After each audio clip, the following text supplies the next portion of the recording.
12 dias. Este foi o tempo que a polícia e a família de uma engenheira acreditaram numa provável farsa. O crime só começou a ser desvendado quando peritos entraram em ação. Hoje, na série Ciência contra o Crime, você vai conhecer este e outros casos em que a perícia provocou reviravoltas na investigação. A reportagem é de Vinícius Donola.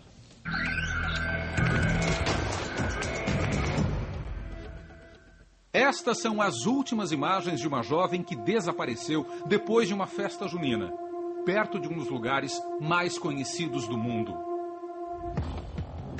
A festa foi no Morro da Urca, ao lado do Pão de Açúcar. Patrícia Amieiro, de 24 anos, saiu sozinha, de carro.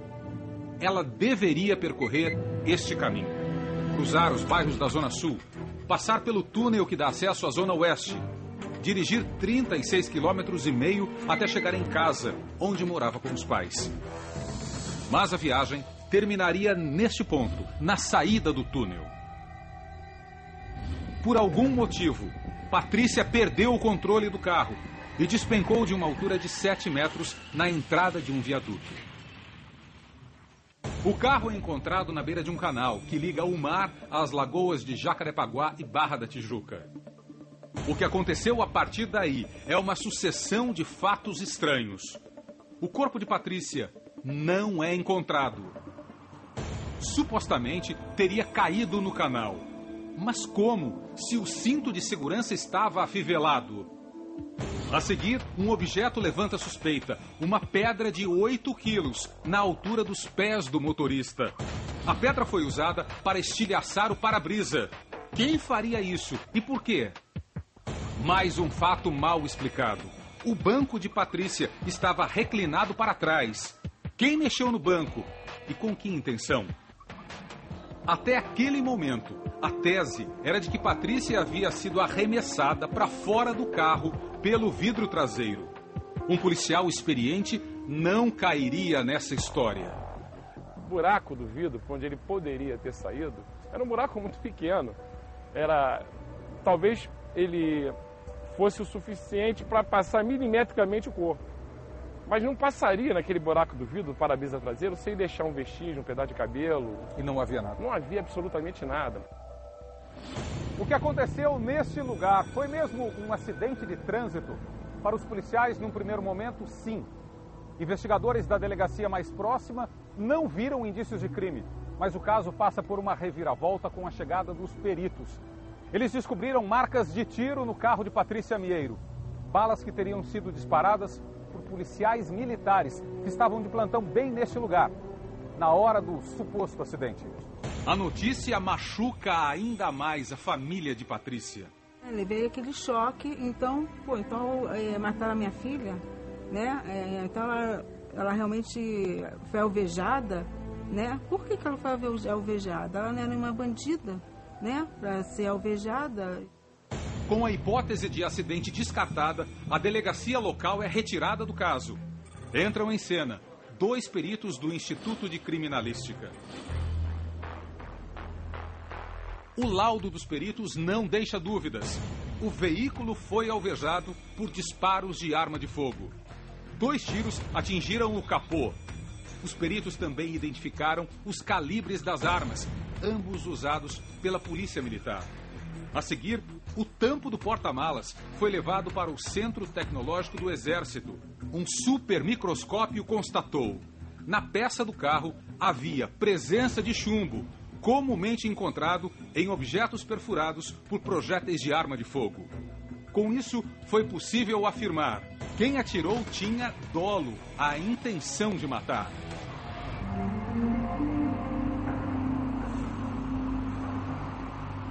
O próximo passo era definir a trajetória dos projéteis. Veja o que a perícia descobriu. Os tiros foram dados na direção do túnel, de baixo para cima, da esquerda para a direita. Repare onde estavam os atiradores. É exatamente a posição ocupada pelos policiais militares que estavam de plantão naquela madrugada. Faltava ainda um último exame. As armas dos PMs foram apreendidas e levadas para a sala de disparo. O tiro é dado contra uma superfície bem macia, para que o projétil não seja deformado. O microscópio revela marcas provocadas pelo cano da pistola. Elas são a impressão digital daquela arma. Comparando com 6 pequenos fragmentos de chumbo encontrados no carro de Patrícia, uma perita atestou: pelo menos um dos fragmentos é compatível com uma das armas testadas em laboratório. E o relatório de inquérito é contundente. Os policiais efetuaram disparos de arma de fogo em direção ao veículo da vítima. Este perito contesta o relatório. Ele foi contratado pela defesa e faz uma acusação grave. Afirmo categoricamente: os 6 fragmentos de projéteis foram colocados por alguém a quem interessava mudar os rumos do inquérito policial à época e, principalmente, a posteriori, mudar os rumos da ação penal. Logo a seguir, uma notícia choca a família de Patrícia e a própria polícia.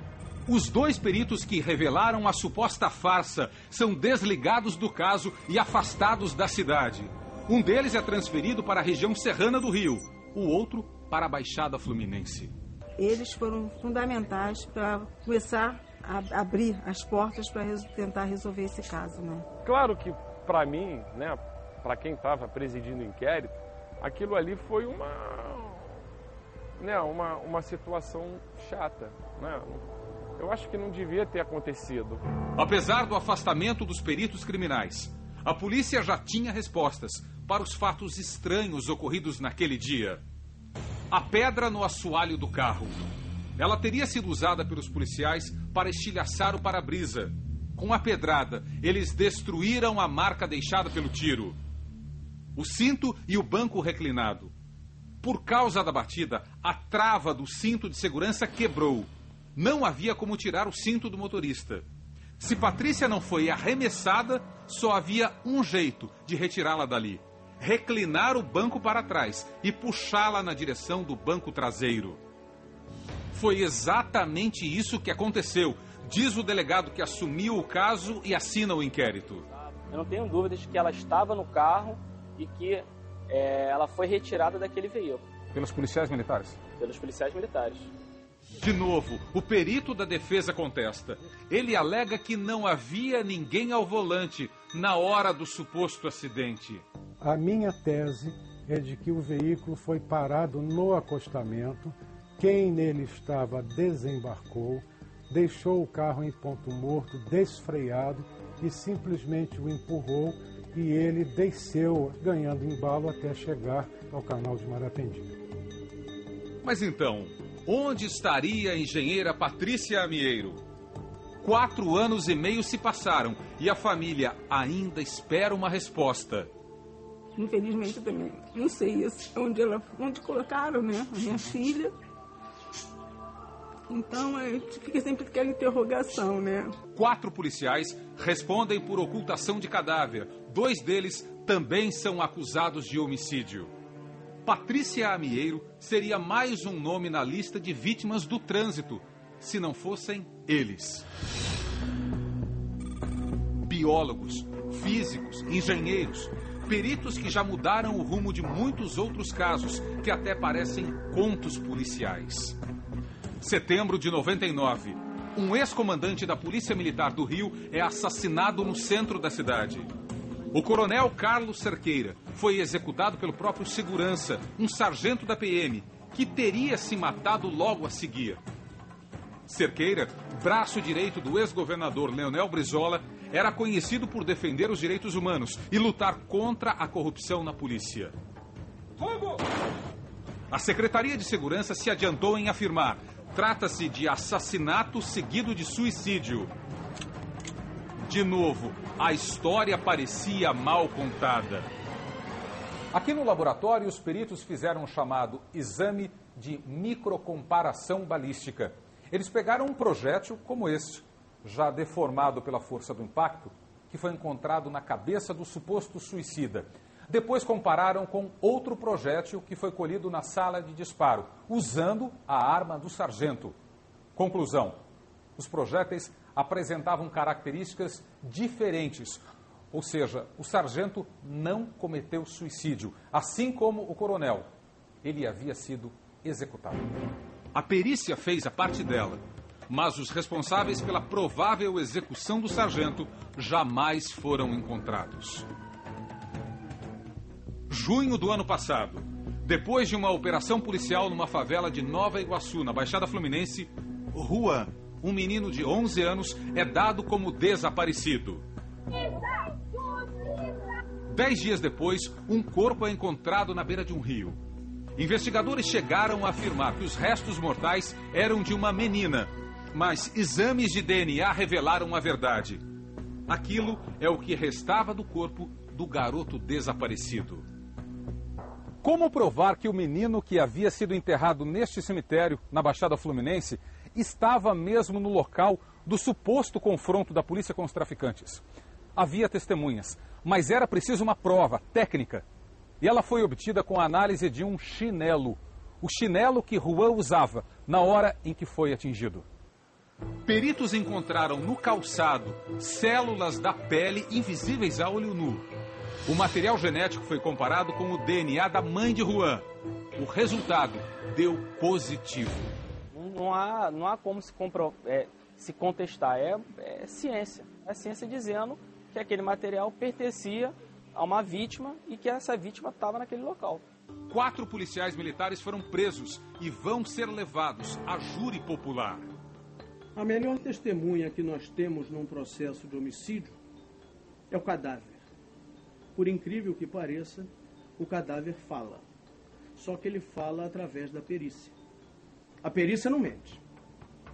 É a única prova que não mente. E as provas levantadas pelos peritos que investigaram o desaparecimento de Patrícia também são suficientemente fortes para convencer o juiz do envolvimento de policiais militares? É uma resposta que o juiz Fábio Uchoa, do primeiro tribunal do júri, deve dar à sociedade até o fim deste ano.